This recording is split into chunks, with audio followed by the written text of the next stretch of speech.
Assalamualaikum warahmatullahi wabarakatuh. Selamat malam semuanya. Salam sejahtera untuk kita semua. Senang sekali saya Alfreda Fatia dapat kembali membersami Anda semuanya dalam program kesayangan kita Sudut Pandang Martanti yang pertama. Dan tentu saja seperti nama acara kita ya, nama program kita, saya sudah bersama ibu yang sangat cantik sekali di samping saya. Selamat malam Ibu. Selamat malam Mbak Fatia. Assalamualaikum warahmatullahi wabarakatuh. Waalaikumsalam warahmatullahi wabarakatuh. Nah, supaya kita bisa melihat ya wajah cantiknya Ibu, boleh Ibu mohon izin untuk dibuka maskernya. Iya. Iya, baik. Iya. Siap. Nah, kita sudah melihat. Sehat Ibu? Alhamdulillah sehat. Baik. Nah, kita sudah menghimpun pertanyaan dari Instagram Bu. Nah, saya ingin mohon izin langsung membacakan pertanyaan pertama Bu ya. Jadi yang pertama nih teman-teman, yang lagi viral Bu gitu ya, katanya Ibu benar masih keturunan dari Bupati pertama dan Bupati ke-18 Gunung Kidul. Iya, belakangan ini memang sangat viral ya berita-berita itu. Betul, saya keturunan atau terah Bupati pertama Gunung Kidul, Tumenggung Poncotirjo, yang kemudian turun temurun gitu ya, sampai dengan Bupati ke-18. Alhamdulillah beliau adalah eyang saya, persis eyang saya. Gitu, ya. Nah, pertanyaan berikutnya Bu, gitu ya. Hal apa sih Bu yang bisa kita tiru, yang bisa kita teladani dari beliau-beliau Bupati pertama maupun Bupati ke-18 Gunung Kidul yang tadi yang Ibu persis begitu ya? Iya, persisnya seperti apa? Tumenggung Poncotirjo Bupati pertama ini kita semua kan belum ada yang lahir waktu itu ya, masih jauh tahun 1890-an gitu. Jadi kalau hanya baca sejarah gitu ya, zaman-zaman dahulu kala tentu seorang bupati atau patih gitu ya dipilih karena kepahlawanannya, tekad berjuangnya yang sangat tinggi. Nah, mungkin dari situlah itu yang bisa kita tiru, kita contoh bagi anak-anak muda sekarang, bagi bagaimana kemudian etos perjuangan kita ke depan, tentu dalam konteks yang berbeda gitu. Kalau zaman dulu mungkin perang dengan musuh begitu, tapi sekarang anak-anak muda sekarang harus berjuang untuk mempertahankan dirinya, untuk memajukan dirinya dalam konteks di zaman sekarang ini. Jadi mungkin itu yang kita tiru, kekuatan perjuangan dari Tumenggung Poncotirjo. Kemudian kalau eyang saya itu bukan siapa-siapa. Biasanya bupati-bupati pada saat itu dipilih menurut dari keraton gitu ya, dari keraton yang masih ada keturunan keraton.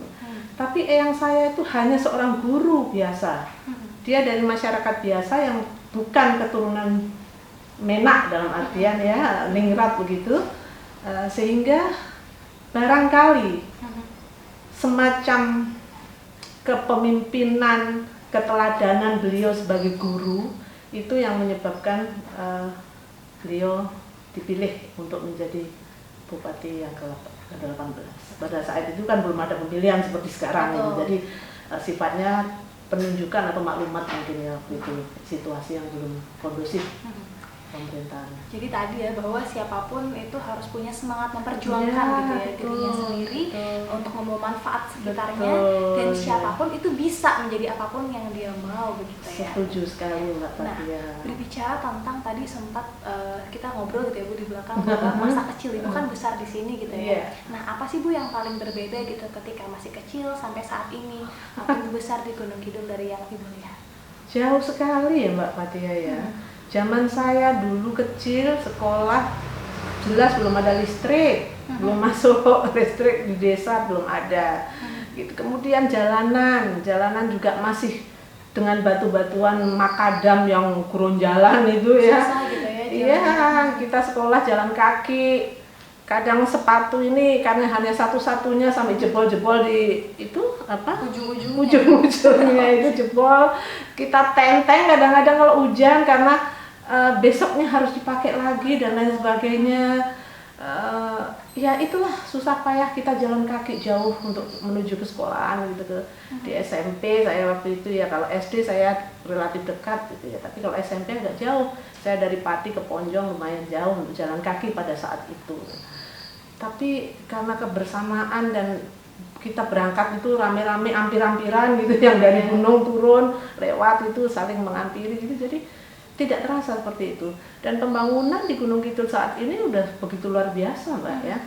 Saya lihat jalanan sudah mulus semua, kemudian pariwisatanya yang luar biasa Gunung Kidul ini, sehingga ini betul-betul menjadi potensi Gunung Kidul menjadi tulang punggung DIY saya rasa, karena siapapun yang datang ke DIY, destinasi wisata yang paling unggul sekarang ini adalah di Gunung Kidul gitu. Jadi saya kira pantas dan layak kalau Gunung Kidul sekarang tuh bisa disebut jadi tulang punggung DIY Yogyakarta. Karena alternatifnya banyak ya, pantai ada batu-batu, gitu karsnya bagus, gua-guanya begitu hebat, seperti Gua Pindul, Kali Sici dan lain-lain itu ya. Nah ini kan sudah ada teh yang sangat menggoda gitu Bu. Nah sambil yang di rumah juga bisa gitu ya, kalau mau ikut ngeteh sama kita tapi bikin sendiri. Nah mari Bu kita unjuk terlebih. Aduh terima kasih, ini sudah disuguhin. Mari yang di rumah gitu ya Bu.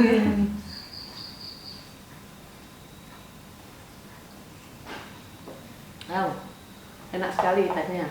Terima kasih. Iya, tapi bukan saya Bu yang bikin ya. Jadi saya nggak bisa salting karena dipuji Ibu barusan gitu ya. Baik, nah kita menyambung pertanyaan selanjutnya Bu. Nah ini banyak yang bertanya gitu Bu. Sebenarnya Ibu ini pekerjaannya apa sih Bu sebelum mencalon menjadi wakil bupati gitu Bu? Yang jelas saya ini ibu rumah tangga Mbak. Oke, siap. Jelas itu ibu rumah tangga. Saya sehari-hari ya pekerjaan saya pekerjaan rumah tangga, bahwa kemudian saya membantu suami yang berwira swasta ya, sedikit-sedikit tapi tidak full saya berwira swasta. Intinya saya ibu rumah tangga yang ada sedikit kegiatan-kegiatan sosial yang saya lakukan. Oke, nah sudah terjawab ya teman-teman yang bertanya ya. Nah yang selanjutnya ya Bu, nah apa sih Bu alasan Ibu Martanti akhirnya memilih untuk maju bersama Pak Imawan gitu? Apa yang Ibu lihat dari sosok beliau? Iya, begini Mbak Fatia, saya ini ibarat kata orang yang sudah tidur kemudian dibangunkan gitu ya, dibangunkan. Awal-awal saya ke Gunung Kidul memang ada niatan itu untuk menjadi salah satu kontestasi atas dorongan teman-teman sekolah saya, teman-teman SD dan SMP saya yang begitu antusias mengajak saya kembali ke Gunung Kidul. Kemudian kalau saya cocok-cocokkan, waktu saya hidup dengan Eyang di Ponjong itu ada kalimat-kalimat Eyang yang mengharapkan suatu ketika saya kembali ke Gunung Kidul karena orang tua saya sudah dari awal berkarya di Jawa Timur gitu ya. Nah dari situ kemudian saya agak sedikit antusias, coba sih seperti apa Gunung Kidul gitu ya. Tapi tidak mudah karena kan untuk maju menjadi seorang kandidat bupati atau wakil bupati itu perlu berbagai hal, kendaraan dan lain-lain sebagainya. Saya yang semula dari Golkar kemudian tidak diberi kesempatan oleh partai, ibarat kata seperti Pak Imawan saya sudah tidur. Pak Imawan ya dari PAN sudah nggak dijagokan juga gitu ya. Tapi tiba-tiba dibangunkan dan dipasangkan dengan Pak Imawan oleh Partai Nasdem. Ini betul-betul sangat mengagetkan, dan setelah saya pertimbangkan dengan seksama, berembuk dengan keluarga dan lain-lain, saya sangat beruntung bisa disandingkan dengan Pak Imawan sebagai calon bupati, Pak Imawan ya. Karena apa?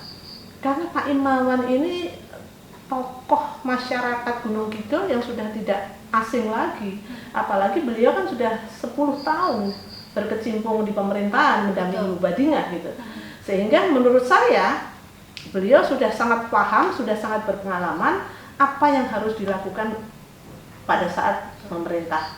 Gunung Kidul itu akan diapakan lagi program-program yang sudah ada yang dilakukan oleh Bu Badingah dan Pak Imawan, tentu harus kita lanjutkan karena itu sudah menjadi program-program yang jelas dan kemanfaatannya bagi masyarakat Gunung Kidul sudah terbukti gitu. Jadi saya merasa bangga gitu, Pak Imawan yang sudah berpengalaman, sudah ibarat kata menjadi sopir itu sudah lancar nyupirnya gitu ya. Kemudian saya menjadi penumpang di situ sudah enak gitu, sudah nyaman. Jadi sehingga adalah tadi ya berarti bagaimana beliau sudah berpengalaman Iya, membangun Gunung Kidul betul, gitu ya. betul. Saatnya melanjutkan gitu Iya, ya, dan Ibu iya, sangat iya. bangga bisa membersami Bapak Iya, gitu ya. iya. Nah, terakhir untuk pertanyaan untuk sesi pertama ini ya. Nah, apa yang sudah Ibu lakukan dan akan Ibu berikan ke Gunung Kidul ke depan Ibu? Iya. Kalau apa yang sudah saya lakukan belum banyak, Mbak. Karena selama ini kan saya hidup di Jawa Timur ya, sejak SMP saya sudah kembali ke pangkuan orang tua saya di Jawa Timur kemudian ya. Tapi ke depan apabila masyarakat Gunung Kidul memberikan amanah dan kepercayaan kepada kami, Pak Imawan dan saya, tentu pertama tadi saya katakan program-program yang sudah baik sekarang ini yang sudah dilakukan oleh Bu Badinga dan Pak Imawan akan kami lanjutkan, tentunya akan kami pertahankan. Kemudian yang belum baik tentu akan dipoles menjadi lebih baik, dan yang belum terjamah, yang belum terjangkau, tentu ini akan menjadi prioritas bagaimana ke depan hal-hal yang belum terjangkau ini bisa kita lakukan bersama. Itu seperti itu.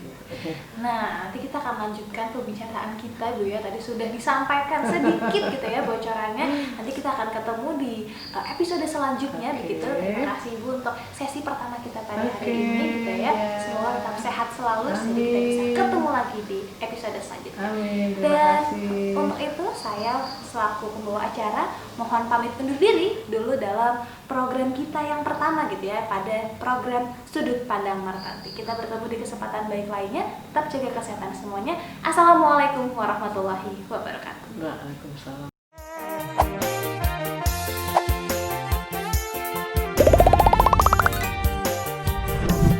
Bismillah gas, sarang Pak Imawan pisah.